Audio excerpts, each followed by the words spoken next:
So for HVAC this week, we're going to be looking at the Volvo BL70 tractor loader backhoe. It has an air-conditioned cab normally, but I tried to run the air conditioning here and I can't get any cold air to blow out the vents. Lots of air blowing out the vents, but it doesn't feel like the air conditioning is operational. So we'll start doing some checking. We'll talk about servicing. Here's the compressor on this unit. I found a really good picture in the service manual for the BL70 that shows the layout.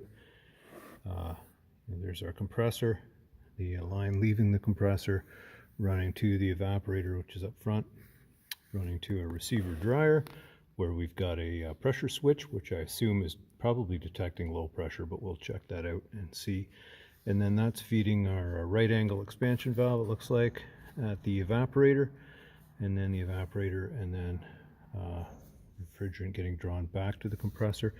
And it looks like we've got the capillary tube here clamped to the outlet line of the evaporator, and then it looks like we've also got some type of a freeze switch like we had on the 310 that's going to thermostatically cut out the compressor if cold freeze up temperatures are measured at the evaporator. Certainly not an issue right now because the system, as I say, isn't working.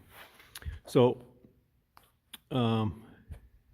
with no, I've ran it and it doesn't seem like the clutch is engaging on the compressor. So I'm going to go ahead and hook up some gauges and see what we see for refrigerant pressure. Now normally I would just use a portable gauge set like this and connect to the high and low pressure ports, which are here. We've got our high pressure port with a red cap on it. And these are basically valves. The cap has an important seal in it in case the valve's leaking. The seal on the cap is a backup line of defense for sealing in the refrigerants. So you want to make sure those caps are on there, and these valves are one point where leakage can occur. But this machine's not been operational for some time, so I'm suspicious sometimes when the compressor hasn't been operated for a while, the shaft seal can leak refrigerant. Compressor's not seized. I'm actually turning the input. Just the clutch wasn't engaging when it was running. So we'll hook the gauges up and see what we've got for static pressures. So we've hooked up to the high pressure side and the low pressure side with some lines here. Instead of using the portable gauge set like I would normally use, just for clarity when I'm making a video, I've hooked right up to the to our shop recovery and recharge unit because the gauges are a lot bigger on here. And it looks like I'm ultimately going to have to do some recovery and see what kind of refrigerant was in here as far as volume and weight. But it looks like we've only got 20 pounds on our low side, 20 psi, high side pressure 20 psi approximately. That is low. There's a chart on the front of this unit that shows what the static pressure should be of R134A refrigerant at certain ambient temperatures. So we're about 75 degrees Fahrenheit in the shop right now. It's fairly warm in here, and well, let's say it's 74. I should have a pressure of 80 psi. Now that might be confusing right off the bat because you might be wondering, well, wouldn't it matter how much refrigerant was in the system? Don't you pressurize it up like you would at this tire? You know, as I put more vapor or more refrigerant in, you'd think the pressure would go up. Well, that's an odd thing about refrigerants. The pressure and the volume don't have a linear relationship.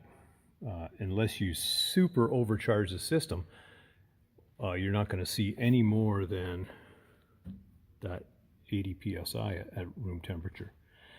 Now, one way you can get the refrigerant pressure to go up is to heat the refrigerant. And that's, in essence, what a compressor is doing. We think of the compressor as a refrigerant pump. And yes, it is. It's actually a piston type pump that's actually moving the refrigerant through. But in doing that, when you compress a refrigerant, you heat it up. And when you heat it up, that's really what makes the pressure. So with the system sitting off, we can see what the relationship should be. If you measure the temperature of the output line, it should sort of correspond to the refrigerant temperature when it's running. But we can't get to that stage because at only 20 psi, obviously we're almost empty. If there's even 6 or 8 ounces of refrigerant in the system, it would read that 80 psi. So the only reason we're reading 20 psi is because there's the tiniest amount of refrigerant in the system. So we're almost empty. And that's why I can't get the AC unit to come on, because that high-low pressure switch, which is on the receiver dryer, we're below the threshold of where the contacts in that switch will close and allow the compressor to engage. So the compressor won't engage, and it's doing that to protect itself with so little refrigerant in the system. There's also very little oil in the system, so if the compressor were to engage with such low pressure, having lost refrigerant one way or another, there's not much oil, because the oil actually travels around with the refrigerant through the system and lubricates the compressor. So without lubrication, without refrigerant, we don't want that compressor coming on. So that's why the low threshold of that switch is doing its job. So ultimately what I have to do here legally, and just to provide good service, I should be finding where the refrigerant leaked out. Before I do that, I want to, in sequence of events in this course, I want to do an operational test of the system. So I'm going to charge the system up without finding the leak, which I'm okay to do as long as I pull the refrigerant back out when we're done. So I'm going to temporarily charge up the system, put refrigerant in it. I'm going to measure how much is in it first. I'm going to draw out the refrigerant. Then I'm going to pump it up. Well, not pump it up. I'm going to put refrigerant in. It's put in by weight, and we'll put in the weight that the service manual says to put in. So also in the service manual here, it's telling me 2 places on this page: the amount of refrigerant, the specifications. This machine is to take 1.45 kilograms or 3.2 pounds of R134A refrigerant. So that's what we have in our tank here in our unit. What we're going to do first is draw the refrigerant out of the machine, see how much was in there, confirm our suspicions that there's a very small amount. Then we'll put that 3.2 pounds in, we'll test the unit, then we'll pull the refrigerant back out into the recovery tank when we're done, so we're not leaking. And I think I'll just probably leave this machine, because it's parked for about 11 months of the year and doesn't have a very busy schedule. We're going to probably leave it purged of refrigerant, and we'll just tag it that way.